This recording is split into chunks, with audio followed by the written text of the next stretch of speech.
کہ یہ جو سامنے چٹان ہے اس میں سے ایک ایسی اونٹنی برآمد کرو جو گابھن ہو، بچہ دے، ہم سب کے لیے دودھ مہیا کرے اور اس میں فلاں فلاں خوبیاں ہوں۔ حضرت صالح علیہ السلام نے ان سے فرمایا، اگر میں تمہاری شرط پوری کر دوں تو کیا تم اللہ پر ایمان لے آؤ گے؟ انہوں نے جواب دیا، ہاں، ہم تمہارے رب پر ایمان لے آئیں گے۔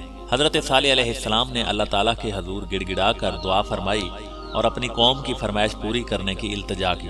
اللہ تعالیٰ نے اپنے نبی کی دعا قبول فرمائی اور دیکھتے ہی دیکھتے چٹان شق ہو گئی اور اس میں سے ایک طویل القامت خوبصورت اونٹنی برآمد ہوئی جس میں وہ سب خوبیاں تھیں جن کی قوم سمود نے فرمائش کی۔ یہ محیر العقول منظر دیکھ کر قوم سمود لاجواب ہو گئی۔ اس موقع پر قوم کے سرداروں میں سے ایک جندع بن عمرو بن محلات بن لبید اپنے چند ساتھیوں کے ساتھ ایمان لے آیا، لیکن اکثریت اپنی ہٹ دھرمی پر قائم رہی اور اسے جادو کا کمال ظاہر کرتی رہی۔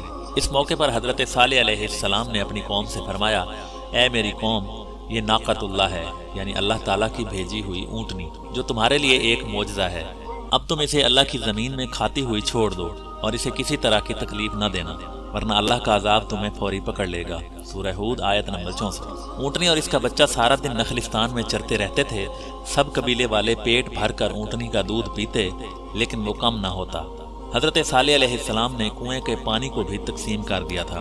ایک دن اونٹنی پانی پیتی تھی اور ایک دن سمود کے لوگ۔ جب اونٹنی پانی پینے آتی تو وہ کنویں کا سارا پانی پی جاتی تھی۔ قرآن کریم میں اللہ تعالیٰ فرماتے ہیں کہ صالح علیہ السلام نے اپنی قوم سے کہا، دیکھو یہ اونٹنی ہے، ایک دن اس کے پانی پینے کی باری ہے اور ایک معین روز تمہاری باری، اور اس کو کوئی تکلیف نہ دینا، نہیں تو تم کو سخت عذاب آ پکڑے گا۔ دوستو، کچھ ہی عرصے بعد قوم سمود کو اونٹنی کی موجودگی کھٹکنے لگی۔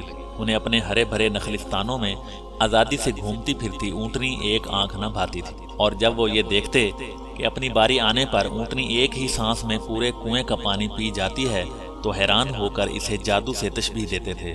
آخر کار شیطان کے اکسانے پر انہوں نے اونٹنی سے جان چھڑوانے کی تدابیر سوچنی شروع کر دی، اور اس کا ایک ہی حل تھا کہ اسے ہلاک کر دیا جائے۔ مگر کیسے؟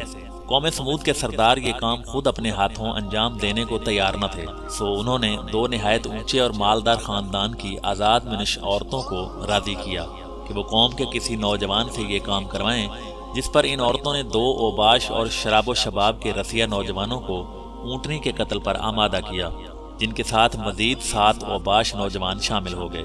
قرآن کریم کی سورۃ النمل میں اللہ تعالیٰ نے حضرت صالح علیہ السلام کا واقعہ بیان کرتے ہوئے فرمایا، شہر میں 9 افراد کی ایک جماعت تھی جو ملک میں فساد مچاتے پھرتے تھے اور اصلاح نہیں کرتے تھے، اور پھر حسب پروگرام ایک دن یہ 9 افراد اونٹنی کے انتظار میں کنویں کے پاس گھات لگا کر بیٹھ گئے، جبکہ قوم کے لوگ اللہ کے عذاب کے ڈر سے چھپ کر یہ منظر دیکھنے لگے۔ جب اونٹنی کنویں کے قریب آئی تو مصدح نامی شخص نے تیر چلایا جو اس کی پنڈلی پر پیوست ہو گیا اور ٹانگ سے خون کا فوارہ جاری ہو گیا۔ اونٹنی کو زخمی دیکھ کر باقی لوگ خوف زدہ ہو کر پیچھے ہٹ گئے۔ یہ منظر دیکھ کر دونوں عورتیں آگے بڑھیں اور مردوں کو برا بھلا کہنا شروع کر دیا، جس پر قبیلے کا سب سے قوی شخص قدار بن صالب آگے بڑھا اور تلوار کے ایک بھرپور وار سے اونٹنی کی کونچیں یعنی پچھلے پاؤں کے اوپر کا حصہ کاٹ ڈالا۔ اونٹنی شدید زخمی ہو کر زمین پر گر پڑی اور ایک زوردار چیخ ماری۔ اسی اثناء میں زخمی اونٹنی کو گھیرے میں لے کر اس پر نیزوں اور تلواروں کے لاتعداد وار کیے، جس سے وہ ہلاک ہو۔ ادھر اس کا بچہ بھاگتا ہوا پہاڑ پر چڑھا اور چیخیں مارتا ہوا غائب ہو۔ ایک روایت یہ بھی ہے کہ ان درندوں نے پیچھا کر کے اسے بھی مار ڈالا۔ اونٹنی کے قتل کے بعد جب ان لوگوں نے دیکھا کہ کوئی عذاب نازل نہیں ہوا تو مارے خوشی کے دیوانے ہو گئے اور جشن مناتے ہوئے چیخ چیخ کر حضرت صالح علیہ السلام کو چیلنج کرنے لگے کہ تم جس عذاب سے ڈراتے تھے اسے لا کر دکھاؤ۔ قرآن پاک میں ارشاد باری تعالیٰ ہے، آخر انہوں نے اونٹنی کی کونچیں کاٹ ڈالیں اور اپنے پروردگار کے حکم سے سرکشی کی اور کہنے لگے کہ صالح، جس چیز سے تم ہمیں ڈراتے تھے، اگر تم اللہ کے پیغمبر ہو تو اسے ہم پر لے آؤ۔ سورہ اعراف آیت نمبر 77۔ ناقۃ اللہ کے قتل کی خبر سن کر حضرت صالح علیہ السلام آپ دیدہ ہو گئے اور فرمایا، اس بد نصیب قوم کو اب اللہ کے عذاب سے کوئی نہیں بچا سکتا۔ ادھر قوم سمود کے لوگوں کی دیدہ دلیری اور جرت میں مزید اضافہ ہو گیا۔ ان کے دل سے ڈر اور خوف نکل چکا تھا، چنانچہ انہوں نے اسی رات حضرت صالح علیہ السلام کو بھی قتل کرنے کا پروگرام بنا لیا تاکہ اونٹنی کے ساتھ ان کا بھی قصہ ختم ہو جائے۔ وہ 9 افراد ایک پہاڑ کی گھاٹی میں چھپ کر بیٹھ گئے تاکہ جب حضرت صالح علیہ السلام وہاں سے گزریں تو انہیں قتل کر دیا جائے، مگر کائنات کا مالک اللہ قوم سمود کے ہر مکر و فریب اور شیطان کی چال بازیوں سے خوب واقف تھا۔ چنانچہ پہاڑ سے ان پر پتھر برسائے گئے جن سے وہ سب ہلاک ہو گئے۔ دوسرے دن جب لوگوں کا وہاں سے گزر ہوا تو دیکھا کہ 9 کے 9 افراد پتھروں کے نیچے مرے پڑے تھے۔ حضرت صالح علیہ السلام کو اونٹنی کے قتل کا بڑا غم تھا اور اب تمام حجت ہو چکا تھا۔ اللہ تعالیٰ کے وعدے کے مطابق اب عذاب الہی آنا ہی تھا، لہٰذا حضرت صالح علیہ السلام نے اپنی قوم کو مطلع فرمایا کہ اب تمہارے پاس عیش و عشرت کے صرف 3 دن بچے ہیں، اس کے بعد ایک سخت عذاب تم پر نازل ہوگا۔ اللہ تعالیٰ فرماتے ہیں کہ جب انہوں نے کوچیں کاٹ ڈالیں تو صالح علیہ السلام نے کہا کہ اپنے گھروں میں 3 دن اور فائدے اٹھا لو، یہ وعدہ جھوٹا نہیں ہے۔ سورہ ہود آیت نمبر 65۔ حضرت صالح علیہ السلام کی بات سن کر وہ لوگ ہنسی مذاق اور استہزاء کرنے لگے اور تنزیہ استغفار کیا کہ یہ 3 دن ہم کیسے گزاریں گے۔ حضرت صالح علیہ السلام نے فرمایا، پہلے دن تمہارے چہرے زرد ہو جائیں گے، دوسرے دن رنگ سرخ ہو جائے گا اور تیسرے دن تمہارے چہروں پر نحوست پوری طرح عیاں ہو جائے گی، یعنی وہ سیاہ پڑ جائیں گے، اور چوتھے دن تم پر قہر الہی نازل ہوگا۔ اور پھر جب تینوں دن ایسا ہی ہوا تو وہ خوف زدہ ہو گئے اور انتظار کرنے لگے کہ اب کس قسم کا عذاب نازل ہونے والا ہے۔ ابھی چوتھے دن کا سورج طلوع ہوا ہی تھا کہ آسمان سے ایک بہت تیز چیخ کی آواز چنگھاڑ کی صورت میں بلند ہوئی، جس نے ان کے کانوں کے پردے پھاڑ دیے، دل دہلا دیے۔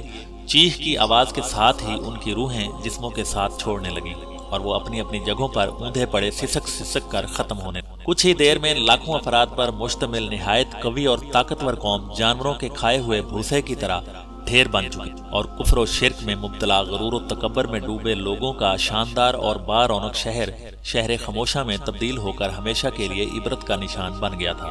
اللہ تعالیٰ کا قرآن میں ارشاد پاک ہے، اور جن لوگوں نے ظلم کیا تھا ان کو چنگھاڑ کی صورت میں عذاب نے آ پکڑا تو وہ سارے اپنے گھروں میں اوندھے پڑے رہ گئے، گویا کبھی ان میں بسے ہی نہ تھے۔ سن رکھو کہ سمود نے اپنے پروردگار سے کفر کیا، اور سن رکھو سمود پر پھٹکار ہے۔ سورہ ہود آیت نمبر 67 تا 68۔ اللہ تعالیٰ نے اس عذاب سے حضرت صالح علیہ السلام اور ان پر ایمان لانے والوں کو محفوظ رکھا۔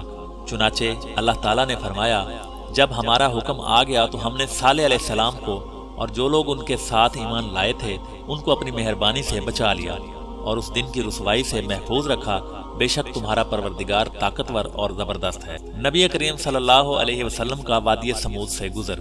مسند احمد میں حضرت ابن عمر رضی اللہ تعالی عنہ سے مروی ہے کہ 9 ہجری میں رسول اللہ صلی اللہ علیہ وسلم تبوک جاتے ہوئے جب وادی سمود سے گزرے تو آپ صلی اللہ علیہ وسلم نے اس ویران اور اجڑی جگہ کو دیکھ کر صحابہ رضوان اللہ علیہم سے فرمایا کہ یہاں سے جلدی سے گزر چلو، اور اگر پانی کی ضرورت ہو تو صرف اس کنویں کا پانی استعمال کرو جس سے حضرت صالح علیہ السلام کی اونٹنی پانی پیا کرتی تھی۔ بعض صحابہ کرام نے دوسرے کنویں سے پانی لے کر آٹا گوندھ لیا تھا، آپ صلی اللہ علیہ وسلم نے اسے پھینکوا دیا۔ اس عرصے میں آپ صلی اللہ علیہ وسلم مسلسل توبہ و استغفار کرتے رہے۔ پھر نبی کریم صلی اللہ علیہ وسلم نے اپنے اصحاب کو منع فرمایا کہ قوم سمود جو عذاب سے ہلاک ہوئی ان کے گھروں اور بستیوں میں نہ جائیں، اور فرمایا کہ مجھے خوف ہے کہ کہیں تم کو بھی وہی عذاب نہ پہنچ جائے جو ان کو پہنچا تھا، لہذا ان کے پاس نہ جاؤ۔ صالح علیہ السلام کی عمر مبارک اور مزار کے بارے میں ابن کثیر کے مطابق آپ علیہ السلام کا انتقال 280 برس کی عمر میں ہوا۔ مفسرین میں اس پر مختلف آراء ہیں کہ قوم پر عذاب کے بعد حضرت صالح علیہ السلام نے کہاں قیام فرمایا۔